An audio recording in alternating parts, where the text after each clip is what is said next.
Welcome to another edition of Pittsburgh Sportsline live in the BPTV studios. Thanks for watching us. We appreciate you.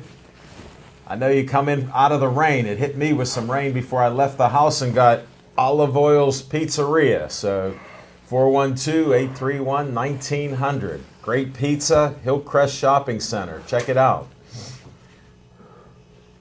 There we go. We got Devin Shea on a close-up on there. I'll just run my propaganda while I got it here. All right, we got that. Joey Fabus Childhood Cancer Foundation. There's Joey with DIPG. Didn't make it to his 9th birthday. If you can donate, check it out. Go online. Joey Fabus Childhood Cancer Foundation. Another donation, the Bethel Park Historical Society Schoolhouse Art and History Center, right there on South Park Road. Check it out. Great venue up there. Right. Can't beat it. Right in Bethel Park, you got the trolley there. And then Uncle Al's looking for volunteers, running the camera like Devin and Tessa and Ethan. I want you for BPTV. Nice close up there, Devin. Another group, Bethel Park Community Foundation, has money. $100 to $5,000. Go online, bpcf.org. Get an application and make a presentation to the committee and try to get some money for your group here in Bethel Park. And then we talk about Joey Fabus. Here's a night at the races. I don't know if you can pull up on this at the Community Center, May 12th. It's a great event there. Get horses. Get $10 for a horse. You could win $40. There's 10 horses in each race. Check it out. Frank Fabus was telling us about it the other day. Here's the poster. They'll have some baskets and other things there to bid on, so it'll be a great event. All the money goes for DIPG and to the doctor to try to find out a cure. It's a nonprofit organization, so you can write it all off. That's what I have there for you today, and we're going to start our show with What's on Your Mind? Smoking Jim Frazier, what's on your mind? Thanks, Al Levine, the talking machine. And if you want the green, coming at you. You got to see Levine. Thank you. Oh, man. I tell you what. What's going on? Got a lot on my mind today. First of all, congratulations to a couple Obama players. Darrell Porter's daughter is going to Cincinnati University. Why are you bringing that up today? This has been known. But here's something that's not known. Okay. Our good friend of the show, Taylor, yeah. She just signed a full scholarship to Tennessee State. That's Joe Gilliam's old school. Nice. I'm not sure about the basketball program there. Brent Alexander, another former Steeler, played there too. But they average about 50,000 fans a football game. Wow. At Tennessee State University. Twice what Pitt does, huh? Exactly. Congratulations to Coach Monique McCoy. She just got inducted into the Penn Hills Hall of Fame. Great karma for all three of those ladies for coming on Pittsburgh when they coming Sports back Line. Pittsburgh Sports I think I Line. might bring them back next show in May at Hollywood Lanes. I'll make that official pretty soon. I'll send out the invitation. May 1st. But you know what? What's on your mind? What's on my mind? Because those were good things. Congratulations to them all. And I wasn't really going to get into this, even though I've been saying this for years. That down to it. That the shame that the NFL don't have any white cornerbacks. The race card come up within the first 5 minutes. LeVar Ball comes out and says that UCLA lost because can't win with three slow white players. And I tell you what, if I'm the coach for UCLA, I'm pulling the scholarship from his son coming in. I wouldn't want to deal with. He's already going to the NBA. No, he got 2 more sons You got a son coming to play for UCLA next year, and probably the youngest son will play there. I would pull that. He's only a sophomore in high school. No, the one's a senior. Well, one's a sophomore. One's a sophomore. So I would probably pull that scholarship. I wouldn't want to deal with LeVar Ball any further, even though I love him too. He's funny. That's your He's man. entertaining. Even after anointing him Father of the Year? Father of the Year. But as a coach, I mean, don't forget in high school, his son, when they was in the state playoffs, he goes and pulls the team together the night before the game and have a team meeting without the coaches. So, I mean, That's your guy. Yeah, I love him. He's entertaining, but if I'm UCLA, I wouldn't deal with him. But LeVar Ball is only saying publicly what all the white coaches, general managers, and owners are saying silently. It's a shame that there is no white cornerbacks who's gotten a tryout in the NFL in the last 10 years. You know what I mean? They're saying that white cornerbacks are slow. They're stereotyping these athletes. I think it's a shame. There's not been a black long snapper in the NFL since the game changed to when they specialized long snapping. There's 102 traditionally black colleges that play Division I football, and another 100 or so that plays Division II football. Who's their long snappers? Who's their kickers? Who's their long snappers? Gene, I want to know. Since Gene Bingo Mingo, there's not been a black field goal kicker. So the National Football League and other leagues are stereotyping these players, whether they're white or black, and let's put it into it. I think right now, I would love to do I want you to investigate the colleges and who they're playing and the long I would love to do a reality TV show and get white corners, white guys to start playing cornerback, and I think you can get some shutdown corners. How are you going to do that? You got to start somewhere. How are you going to do that? You walk from here to China one step at a time, brother. Yeah, but there's an ocean in the way. Before T.J. McConnell got to play for the Philadelphia 76ers, he couldn't get a tryout because the rumor around the National Basketball Association was like, who's he going to cover? Who's he going to guard? Didn't he play at Arizona? Big time ball. Same people he was guarding there. Who asked these questions? Yeah, it's silently. LeVar Ball's just saying out loud basically what they've been saying silently, and I'm tired of it. Okay. Smoking Jim, white power. I always got to bring the race card out. For all you watching the show for the first time, Smoking Jim is a well-known NFL scout, Steeler scout. Ungawa, white power. And most of the other things that he says and a legend in his own mind.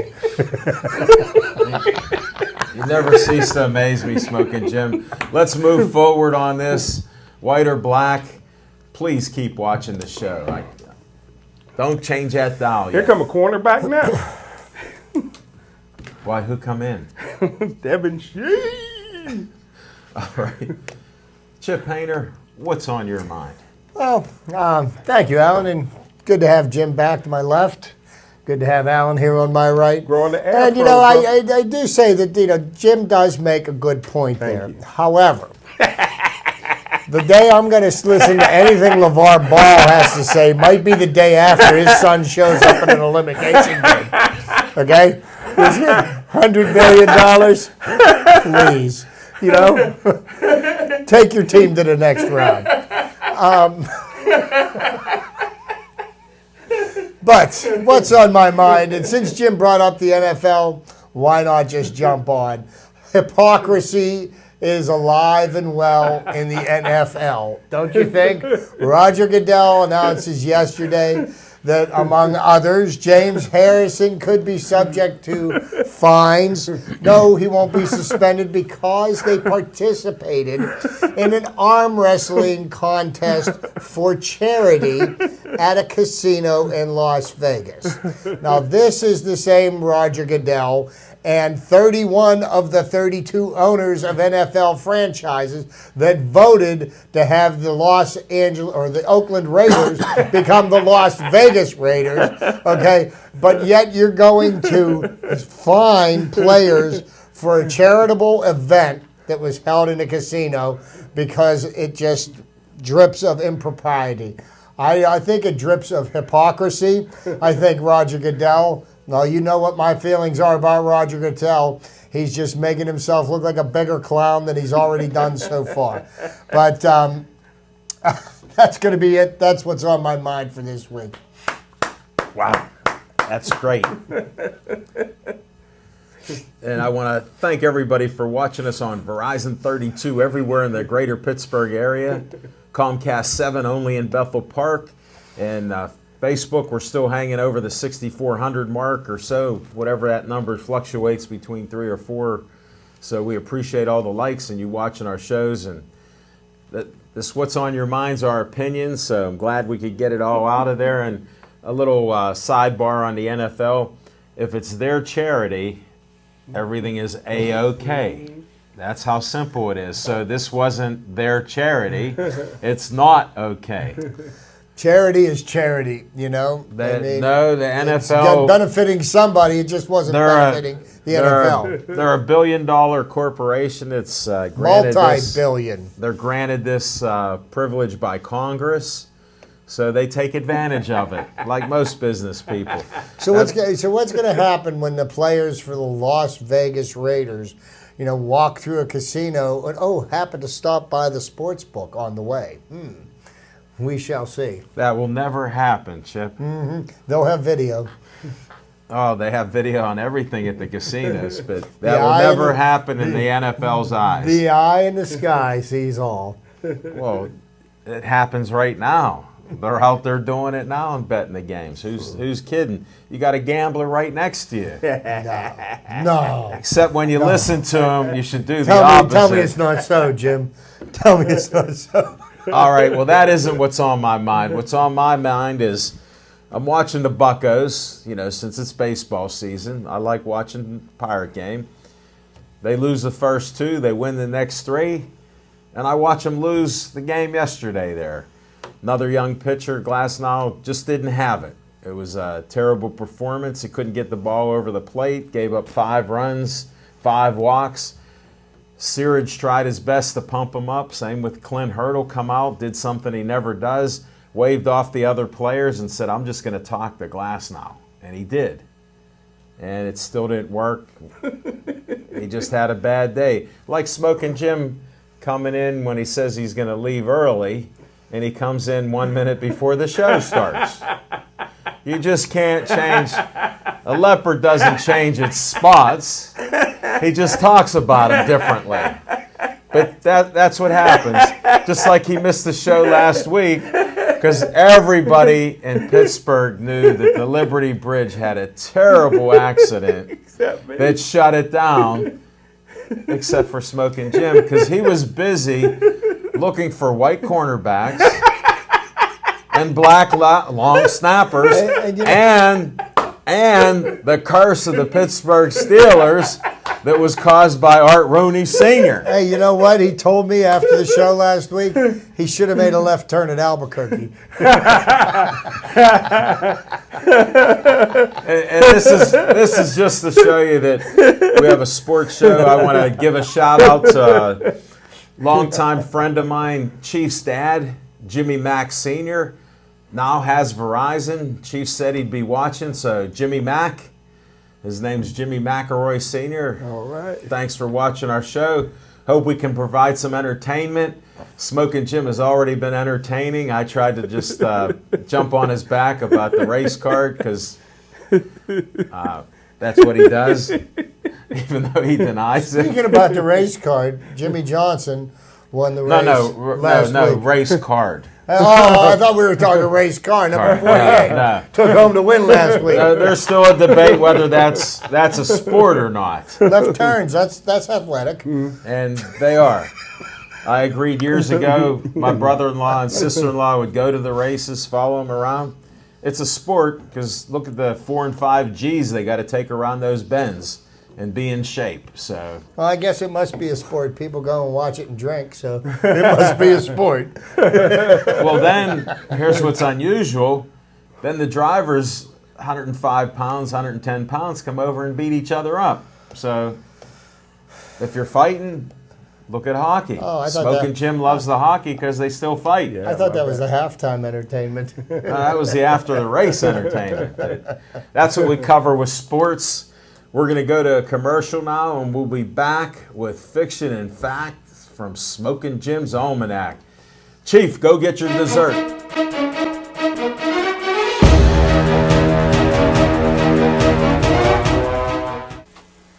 Hi, Bethel Park. Remember me?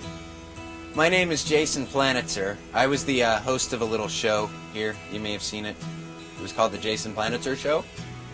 What would you say your experience at BPTV, how has that had an impact on your life? I found my voice. I learned how to be funny. I learned how to create things. I learned how to collaborate with people here. I developed an interest in film and comedy and making videos. It stuck with me. It continued through my life. I got into working on motion pictures. I now I'll produce small videos. I'll work with producers on commercials, television projects, feature films. I scout locations on TV shows and movies, which involves me reading scripts, finding the locations that need to be shot, and collaborating with the director and production designer to find the perfect spot. It all started at BPTV for me.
Hey, thanks, Al Levine, the talking machine. And I tell you what, Fiction and Fact from Smoking Jim's Almanac. everybody knows that, this time of year, it's just in the air, What Excuse me, is? Cut my grass today, and I was thinking baseball. And That's you know, insane. my all-time favorite player for the Pirates was Andy Van Slyke. But He was in opening day. He was at Was the he? home opener. Yes, he was. And a few years back, Al Levine and myself was fortunate enough to get some great tickets from Chip. And I tell you what, man, it just brought back memories. What a great game. And that's when Jay Hay made a name for himself. Just seeing Jay Hay out there and playing, I think he's going to have another great year. And then, He's injured right now. and then again, I kept telling everybody since last year, in the media stereotyping him, but all he does is produce. My favorite player on the Pirates now is Frazier. And the guy just plays, he hits, he talks the talk, and he walks the walk. The Pittsburgh Pirates got to find a place for that young man. He's a winner. And Chip, after the show, you got to let me know where I can get a Pirate jersey, because I want to get a Frazier jersey. You want to get a Frazier Because jersey? he's my favorite. 26. He's my favorite player. What's he talking On about, the though? I haven't heard him talk. Just to speak to this young man plays with such enthusiasm that he is a hard man to find a place on the bench for, because he has such passion for the game, and he plays well, and he can hit the cover off the ball. Put He's you in going mind of a young- to see a lot of the field this year. Put you in Trust mind of me. a young Pete Rose, huh? No. No? No. No bit? Not at With the all. With the fire? No, not even close. Where do you even come up with that? But that's A known gambler to a gambler. that's Used to bet on the horses and was always betting in the dugout.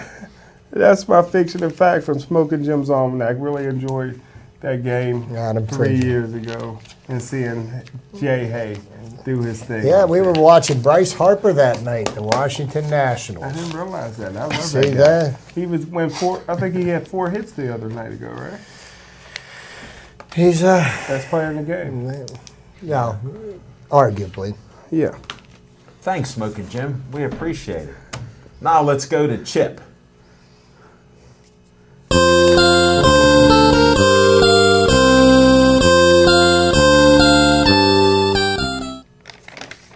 All right, good evening, everybody. I got some interesting facts, and being that over the last week, just about every Major League Baseball team held their home openers, officially spring has sprung. Now, if you would have been at the game on Friday, you might question that because it was snowing sideways, and it was It about looked nice. 35 degrees. That but looked nice. but these opening day facts will get you in the mood to hear those immortal words for the first time this year: play ball. Wow. On opening day in 1907, the New York Giants faced off against the Phillies at New York City's Polo Grounds after a heavy snowstorm. When the Giants fell behind, disgruntled fans began flinging snowballs onto the field, forcing the umpire to call a forfeit in the Phillies' favor. So, hey, a snowball fight on opening day. Sounds like a plan to me. Presidential pitches on the first day of the 1910 season. Wow. William Howard Taft, and he was a president of the United States, just for my trivia buff, He was a large my man. history buff over here. He was a large man. He was a white man. He became the first president to throw the ceremonial first pitch.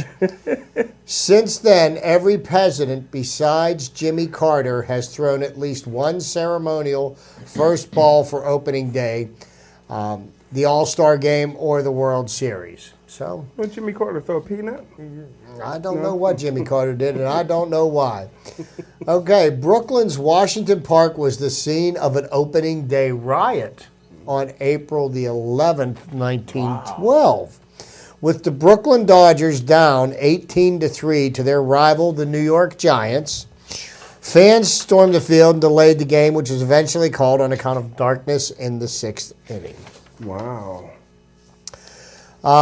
And in the history of Major League Baseball, there has only been one no-hitter on opening day Really? in the history of I baseball. don't believe that. Cleveland pitcher Bob Feller, Yeah. then just 21 years old, threw it against the Chicago White Sox at Comiskey Park on April 16th, 1940. What a pitcher. Boston Braves fan sat down to an unpleasant surprise on opening day in 1946. The outfield stands had recently received a fresh coat of red paint, but cold, damp weather had prevented it from drying. Hundreds of angry, paint-stained spectators marched to the Braves' offices. The team agreed to pay their cleaning bills and made a public apology in a newspaper ad. Well, they wore suits. People wore Yeah, suits to that's games. right. That's right. Yeah, and they were wearing their Sunday best. And okay, now also we're making history because, my dear friend Jim always brings the race card up. So Jackie Robinson broke the color barrier on opening day in 1947, becoming the first African American to play for a major league team.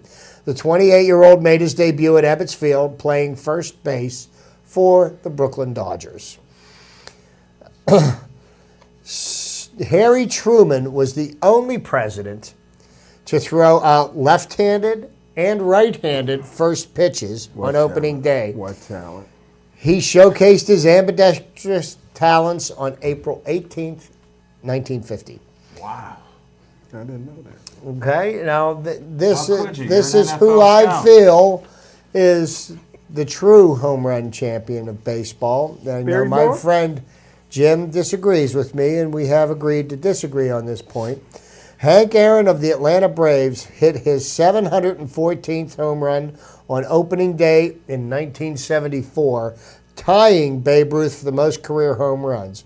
He beat Ruth's record later that week and reached 755 by the end of his career. Aaron's record was not eclipsed by Barry Bonds, who hit his 756 in 2007, but that's just my humble opinion.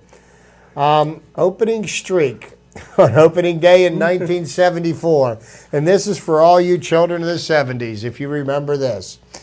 Several naked fans rushed onto the field at Chicago's Comiskey Park, disrupting the game and inciting violence in the stands.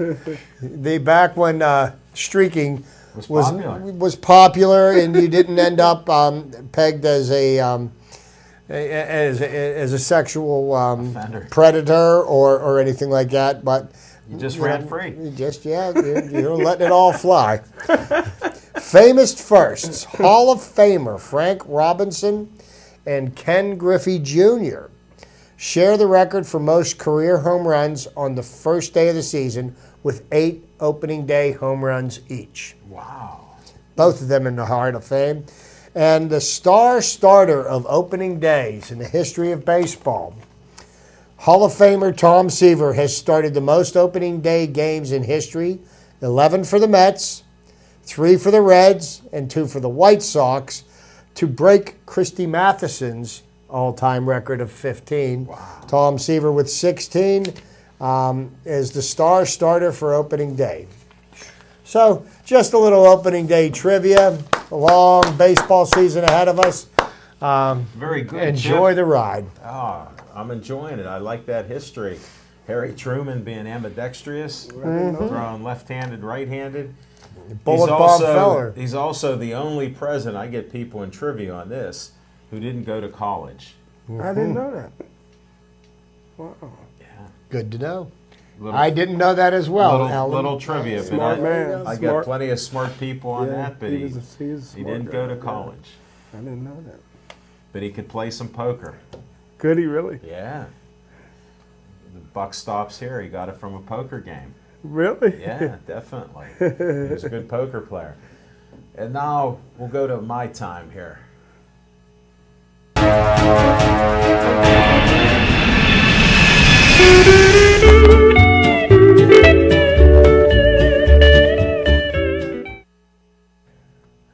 Oh, hello. Welcome back again. We just did the Hollywood Lanes. I was there for Isaiah Woods' anti-bullying bowling on Sunday. 12 to 4 it was. So check that out. He goes, "Where's Smoking Jim Frazier?" I said, "Excuse me?" He goes, "Smoking Jim Frazier." I said, "I can't hear you." So we covered that. We'll be at Hollywood Lanes on May 1st. The new women's football team and their coaches are supposed to come to our show. We've been working on it. The LFL, they got permission to come out, so look forward to that on May 1st at Hollywood Lanes. We'll have some fun. Maybe we'll get the Obama winners out to the lanes again. So maybe a couple boxers we'll put in there, since a lot of boxing season's going on there. We'll get a report from Smoking Jim on the fights that he saw at Three Lakes Golf Course. Maybe some of it. Can't talk too much about one of the fights, but we'll cover some of that. And that's what's on my mind. And we're going to go to another commercial. And when we come back, we're going to talk our Pirates. So don't change that dial.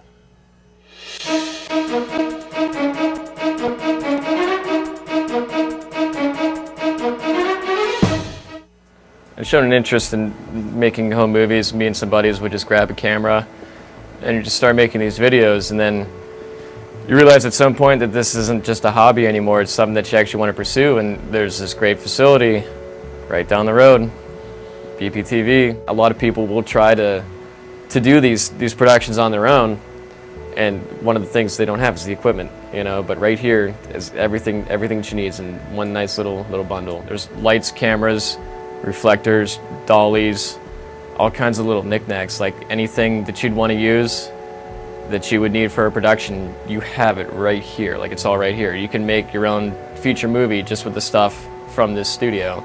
Come meet Dave Cable, let him show you around, and I think you'll realize that this is something that you could fall into regardless of your level of expertise, whether you're a beginner or even if you're a more advanced learner. There's something here for everyone, and I feel that you just need to come through and just be a part of the experience and just watch and learn, and let Dave be your guide.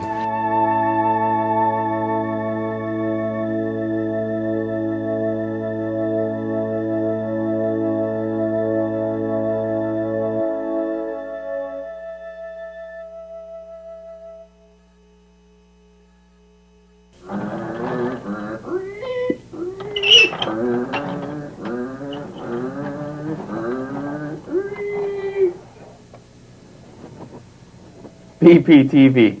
Come volunteer. If it wasn't fun, I wouldn't be here.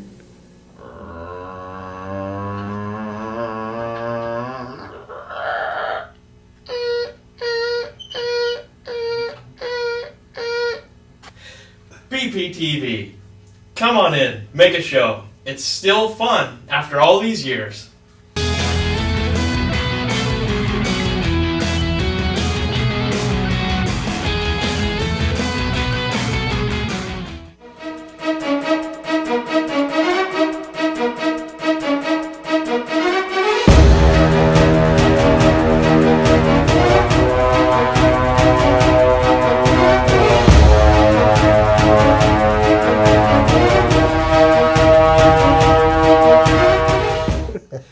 Let's have some Bucko talk. Let's have some Bucko Bucks talk. are 3-3 in the league, playing tonight. I heard. I don't know what the rain. We're under a rain delay right now down at the Thank you, Chip. I was counting on you for some information. But last night, I find it ironic that we had 3 come from behind victories on Friday. Yeah. On Saturday night, I was down there. Great game. Sunday. Can you ask for anything more? Starling Marte walking it off at the bottom of the 10th, 2-run homer to take the victory. And last night was Frazier got the hit before that. Last night was a pretty poor performance by a young pitcher, and you're going to have this. And I've talked to a number of my friends and about my excitement for this season. I'm very excited this year to watch a bunch of young players play their heart out, as opposed to overpaying a bunch of veterans who are just playing for the contract or whatever. So Tyler Glasnow gets up last night and he just couldn't find the strike zone. And terrible. I found it kind of disturbing that the people found it within themselves to boo and to jeer him while he was out there trying to figure out how to get hitters out. And, I do understand, this is the major leagues, and we as paying fans have the right to voice our opinion, if that's what we choose. But, I kind of feel like, all that negativity and stuff is kind of fueled by a couple of on-air personalities that we hear on the radio waves. Never having anything good to say about the Pirate organization, the Pirate management, the Pirate players, how much money they spend, how much money they don't spend. I actually heard a friend of Jim's the other night, which was his Thursday night, when the weather was forecast for Friday, and it was going to be ugly weather, and that was the day of the home opener, and saying that somehow the Pirates should reschedule that game for a better day when the games were scheduled 6 months ago. And, I just couldn't believe that somebody would be so foolish to even entertain the idea that, people buy tickets to this game 6 months in advance. People come in from out of town and at the last minute we're going to say, oh, wait, we're going to reschedule the game for a sunny day so you can, turn your life completely upside down. It's the most ridiculous thing I ever heard. I mean, you play the opening day. Last year when I went to the opener, it was 32, 33 degrees. It was cold out. But guess what? This is Pittsburgh. It's April. You're going to get weather like that. So, you just bundle up a little bit. So all you hear today on the radio is all the negativity about decisions Clint Hurdle made yesterday, about the way how Tyler Glasnow shouldn't be pitching in the major leagues, and all this negativity. And I was like, well, wait a minute, didn't we just win 3 come from behind games over the weekend? And I will tell you this: both teams this weekend, the Braves and the Pirates, played sloppy baseball. It's not unusual to see that at this time of the year, but the Pirates still found a way to win 3 games in a row. So I'd kind of dwell on the positive. I don't want to accentuate the negative. Well, here's a positive for you. Glasnow did everything he could possibly do in the minor leagues, was one of the best pitchers there. Mm-hmm. There's nowhere else for him to go but try the major leagues. And you know what? He had one bad game. He had one bad game, and he's only had, I believe, that was his 5th start in the major leagues. So before we decide to consider him a bust, give the young man a chance. He's going to go through some growing pains. He's going to figure it out, because he's talented. What would they have done if they would have seen Sandy Koufax come up? What happened with Sandy? He was so wild, he was hitting people in the stands.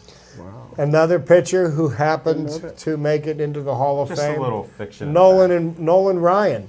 There's another guy. Nolan Ryan, who when he come up, he was throwing him over the backstop. The strikeout king in baseball, and he couldn't find home plate, and he had more batters jumping out of the batter's box than trying to get ahead. Those are 2 examples of many others that people that don't know the game aren't going to ever understand it. No, but there's some things that I do like about the this Pirate team. It looks like the outfielders need to improve their communication skills a little bit, yes. because I watched Starling Marte let a ball land at his feet, and Polanco dropped a couple of easy flies. But through all those mistakes and everything like that, they still found a way to win 3 in a row. They're going to be fine. They have a lot of good things there. They got a nice consensus of the club. Frazier's still hitting like 350 something, which is nice for a young man to do that. And his on-base percentage is great. Yeah. Well, I'll tell you another player that you're going to keep an eye on, who I think is going to find his way onto a major league roster before we get too far into this year, is Jose Ozuna. Let's not go overboard. The top 2 batters in batting average and on-base percentage in the spring training was Jose Ozuna, number 1, Adam Frazier, number 2. So, Smoking Jim missed that. He missed that because the Pirates had to make a decision on Alan Hansen, who has all the tools to make it to the major league, but had some problems with, toolbox, getting his head screwed on straight. And the Pirates were out of options with him. And one of 2 things had to happen. They either had to release him or they put him on the 25-man roster. And that's the reason why Osuna went down, so that Hansen, because Hansen does bring some tangible things to the team. Right now, infielders are something that we could use a little bit of, because there's still no word on Young Hogong. When is he going to come? He's not getting a visa. When's he going to get here? They're not going to let him out. Really? Alan, mark my words on this. Anything that money can influence, it will, and there's enough money to pay. Yeah, but I think he was so egregious in his behavior. 3rd DUI that come up. I think that they're looking the other way. They're not going to see this type of stuff, and they don't care how much he made. No, and people are concerned that the Pirates maybe should have taken that same route and said maybe we're going to suspend him. There ain't no wall yet. Well, this is from Korea, South Korea, my friend. Yeah, but I don't can't. understand. Alan, the young man needs help. Okay, but you've got that much money invested into him. They're going to get him over here. They're going to get him the help he needs, and he's got a chance to turn his life around. Well, there was still that incident in Chicago or whatever. Fortunately for Mr. Gong, the woman who's at the center of it is not cooperating with investigators. But I mean, that's... Yes, there's a lot of there's a lot of things. There's issues that he has to have. But what do? You don't you don't just throw the towel on. They got a lot of time and money invested into him. They need to work on getting some kind of return on that. I always liked him. So the thing I don't even know him. The thing that I find He's South a little Korean. curious this year is you look at what Garrett Cole has done so far this year. Now, this is the person that is supposed to be the ace of the staff. Smoking Jim will be able to answer your question. You know, and he didn't pitch well on Sunday. No. He pitched well for 4 2/3 of an inning in the opener in Boston. It was lights out. And then the train went completely off the tracks. What we need to see out of Garrett Cole is we need to see consistently the way he pitched in 2015. Mm-hmm. Last year, he was injured most of the year. He was one of the top 5 pitchers in the National League in 2015. I don't know about that. Well, he was because he came 19 in. wins? Smoking Jim. The he statistics back that He was up. number Not 4 in the Cy Young voting, so that means that he was in the top 5. Simple math. Again, as a little disclaimer, Smoking Jim is still an NFL scout, still a Steeler NFL scout. Number 4 is in the top 5 every day. And his favorite baseball player is Andy Van Slyke, who he doesn't know is white. So for some reason he likes him. And he's told us before. I don't want to go through it again. But my point being with the Pirates is it's real early in the season. We've got a young team. These guys are going to figure it out. It's going to be an Cole enjoyment. has to learn to pitch. Yes, he Bottom does. line, the emotions on his sleeve. He's like Smoking Jim with the white cornerbacks. Got to bring it up all the time. A little bunt gets by him, he gets emotional. An umpire misses a call. It's a strike. He gets upset. Well, Cervelli tries to calm him down. It doesn't work. Cervelli, he's like a psychiatrist there. The thing that'll be interesting to see is when Tyler Glasnow's next start comes around. Let's see how short of a memory he has. Kind of like they say like the black cornerbacks and cornerback. They have short memories. Cornerbacks have to have short memories in the NFL, especially the black and ones. a starting pitcher needs to have a short memory too. He can't dwell on the last batter. He has to work. He has to deal with the batter. That's I hope he has box. a memory like Big Ben throwing interceptions. He didn't remember the last one he threw, so he throws another one. So who's the knuckleball pitcher the Pirates got? I can like him. No, we played against him as R.A. Dickey, wow, and we roughed him up pretty good on Saturday night. I like the way he throws that, though. Well, the knuckleball is a hard pitch to master, and it's a harder pitch to hit. I like the story. You hear a story. He got offered as a rookie $800,000. They seen a picture of him with some other players. It looked like his arm looked funny, so they ordered an MRI. Found out he had some things missing in his arm. They offered him $75,000. He had to take it, and now he worked his way up. Pirates are the trade for him. So in other words, don't get a picture of your arm. I like the knuckleballer. Some of the greatest knuckleballers of our time: Charlie Huff, Phil Niekro, who?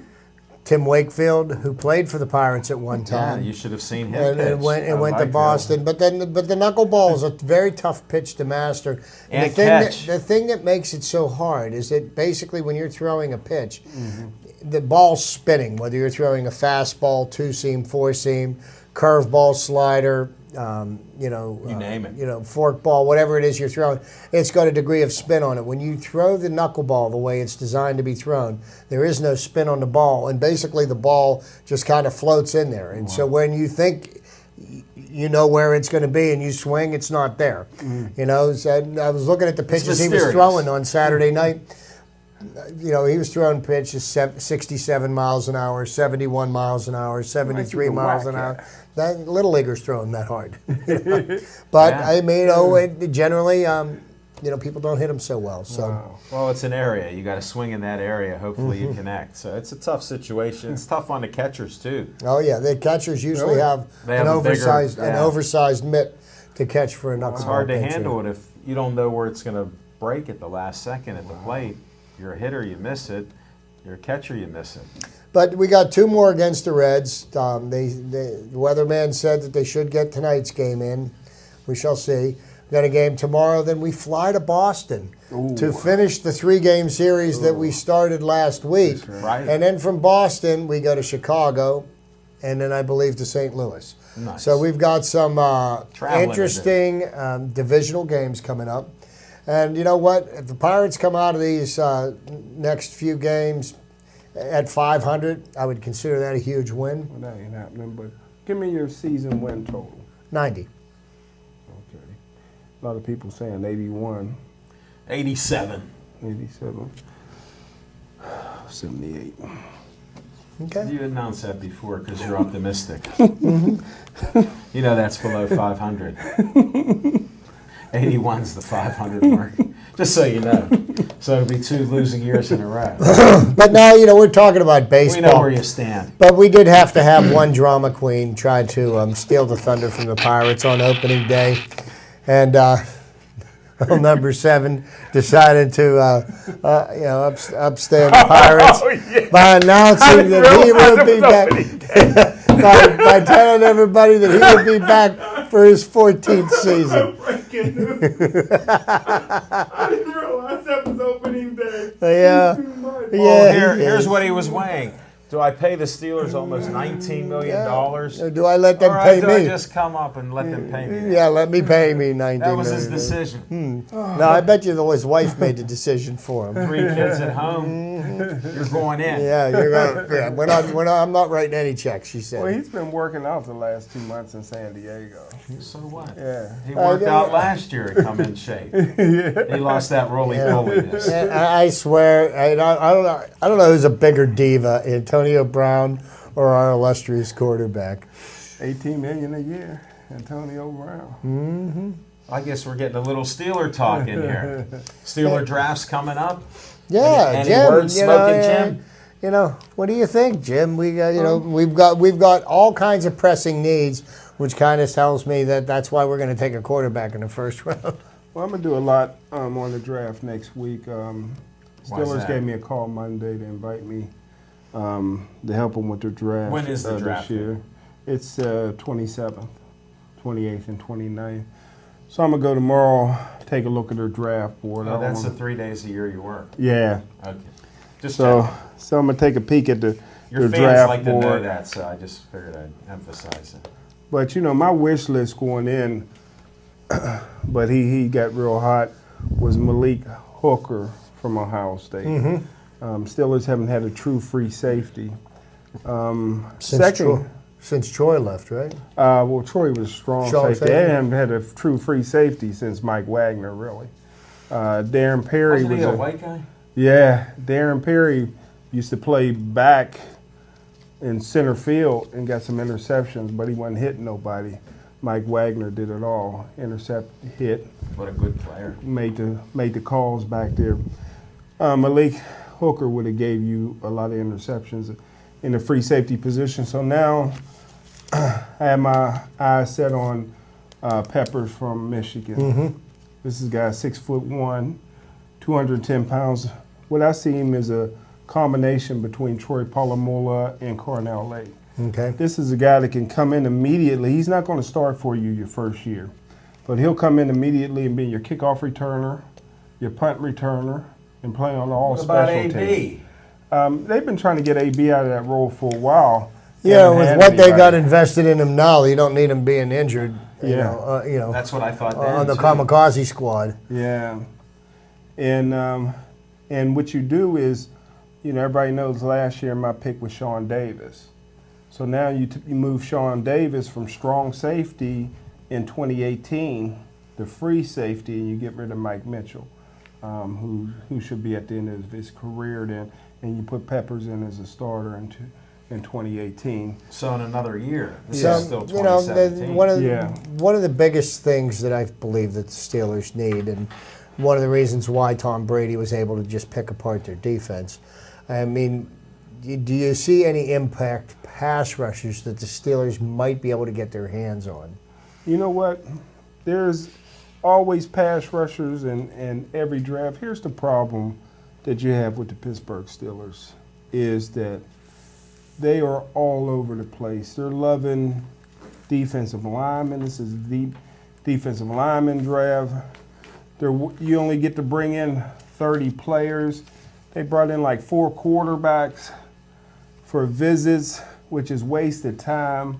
Well, Ben was well, I mean, do you call Ben's bluff? The Steelers, everybody knows that in this league, if you don't have a quarterback, you don't have a chance.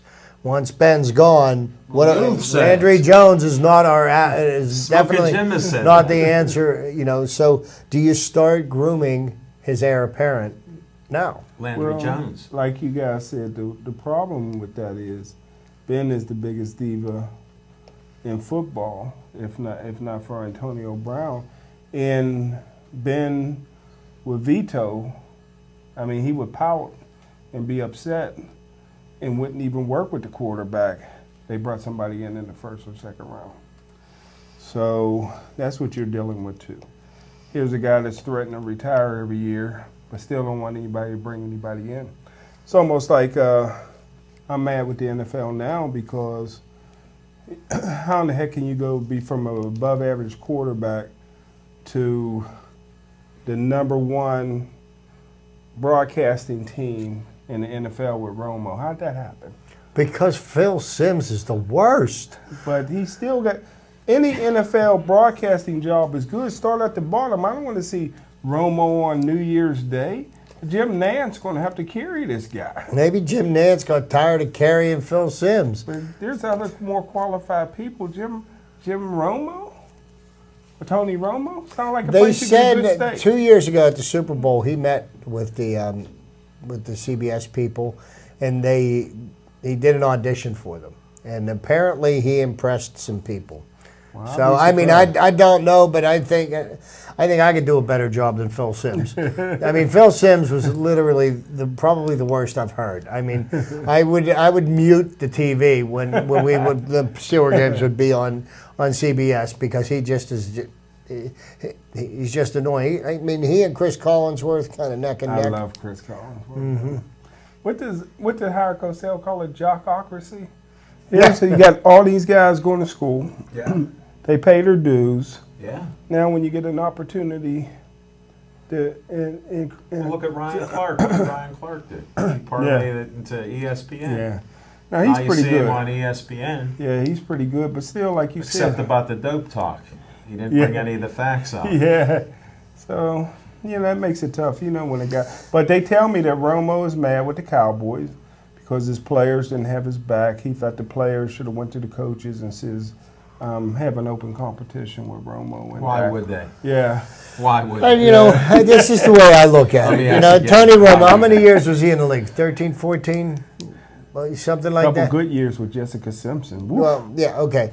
If Tony Romo was the answer to the Cowboys' prayers, we would have known about it long before now. And they always had offensive weapons, right? They already had. They had all Let the me time. think about this. He would find a way to blow the game in the waning moments. Yeah. And you know what? I applaud the Cowboys for sticking with Dak Prescott last year. And I actually think the Cowboys are a better team with him as quarterback and have a better chance to succeed than they would have with Fragile Tony. No doubt. Is No doubt Ezekiel about that. is Ezekiel Elliott still pulling women's tops down at parties, or did he stop that? I never really did. I've never been to any 2 of weeks his ago, parties. yeah. I was never been to any 2 of weeks his ago. The parties. guy just can't stay out of trouble. These guys. Well, Well, they're young. Look at the money they Yeah. get. And the Jerry, attention they and get. believe me, Jerry Jones has got enough money to cover up just about That's anything. true. Hey, when he did, And then Romo's going to be with my boy tonight, Mark Cuban, on the Mavs. is he? Yeah, at a fantasy camp. He gets to wear a Mavs uniform at their game. Wow. And you know what? I always thought Dallas Mavs. I always thought Tony Romo would go. Maybe his back is bad, but I always thought he would go on a pro golf circuit. They say he could be a pro golfer. Well, look what Tiger Woods' back is doing for him. He Yeah. can't play golf anymore. That's true. Well, he got off the steroids. It just can't heal up, right? I mean, look at the size of his shirt. Isn't the same. So, hey, And that's my theory on the Tiger. we're getting down to Can't the overcome that. nitty gritty here, and we've got a playoff series starting tomorrow night. Columbus. Yeah, Columbus. Columbus baby. Blue Jackets. Let's put them away in 5, man. Well, They're now physical. I'll tell you what. It'll be a very interesting series because if anybody knows how to push people's buttons, it's John Tortorella, head coach of the Blue Jackets. Turned that franchise completely around. Yes, sir. Yes, he They did. were one of the top 3 teams in the league, along with Washington, the Penguins, and the Blue Jackets this year. And getting out of the Eastern Conference is going to be a monumental task for the Penguins this fall. Especially the way without they And say I do believe that Columbus is going to give them all they can handle. I think it was a big blow to lose Chris Letang, for the second playoffs. that emotion. Now, that all being said, that doesn't mean that the Penguins are not going to be able to move forward. It's going to be a tough task for them to do. They're going to need Malkin to come back strong. I understand he's going to be starting ready. tomorrow night. They're going to need Malkin and Crosby to be the 1-2 punch. Phil Kessel needs to wake up. He went about 23 games without a goal. And they're gonna need some scoring punch, and then you've got the guys like Chris Kunitz. I don't believe he's going to be playing in the first game. No. He's another person that's going to be missed because of the toughness that he has. Some of these Wilkes-Barre guys have taken the place. And he's not afraid to block shots. So it'll be an interesting series. I think we're well stacked at goaltender with Matt Murray and Marc-Andre Fleury. But the goaltender for Columbus, this guy has played well enough this year. He will probably be the Vezina Trophy winner. And the Vezina Trophy winner is for the top goaltender in the league. And look what a hot goaltender did for the Penguins last year. Yeah, true. So Bobrovsky is playing lights out. So we're going to see what happens. Columbus is a big, strong, physical team, and physicality is not the Penguins' game. Speed and skill is. So if the Penguins are able to play their game and don't get suckered into retaliating, I believe the Penguins can pull it off. Probably 6 games, maybe even take it 7. 6 games. 6 games with the Pens. I like them to do it in 5. They're repeating. I would love to see that happen, Jim. I'd love to see that happen. I don't know what you're basing it on, but no, I tell you what. They'd win. I tell you what. Both teams are going to come out of this series black and blue. There's no question. Oh, without a doubt. No question. Yeah, they're 2 tough teams, no doubt about it. I'm excited about it. Can't wait. I got a quick bone to pick. Okay. I'm mad. What's it on? I'm mad with the Golden Gloves. Creston White, friend of the show, heavyweight, won the Golden Glove Pittsburgh Championship. Yeah. Got to Philadelphia. They sent him home. They says you're ineligible to fight because you had 1 cage fight. I mean, I thought that was rules are bush rules. league. So, gotta go by the rules. And here's a great white hope as a heavyweight. He's a big, strong guy, getting better and better, and they won't let him fight in the national tournament. Now, you hear these things all the time with the rules. We talked to Rick Steigerwald, the commissioner, about some of the rules. Look, he's not allowed to referee boxing. That's crazy. He wants to. Yeah, He's not allowed. I would love him. It's a conflict. Yeah. They explain through lawyers and stuff how it just gets crazy, and you just wonder who made these laws up. That has you gotta always go been by. the biggest shame about that sport, is that it's as crooked as a mountain road. I mean, Yeah. No, boxing was bought and paid for by mobsters over the years. People were told to lose a fight, things like that. But we're talking the Golden Gloves. It's not as bad as that, but it's tough when the kid works so hard. Questionable outcome with young Johnny Spell. From what I read, won the fight hands down. Referee said no, not so much. Well, there's 3 referees and judges that vote on it, so when it goes to the judges' card, it's always an adventure. Yeah. Yes, it Unless is. you knock them out. One of our guests, Keontae Irving, had a knockout in the 3rd round. Yeah. Champion. Yeah. You rarely see that in Golden Gloves, Yes, a knockout. So, I mean, that's Yankello boxing, and way to go. Well, this is going to be it for the show, folks. Please stay Joey strong, and thanks for watching the show.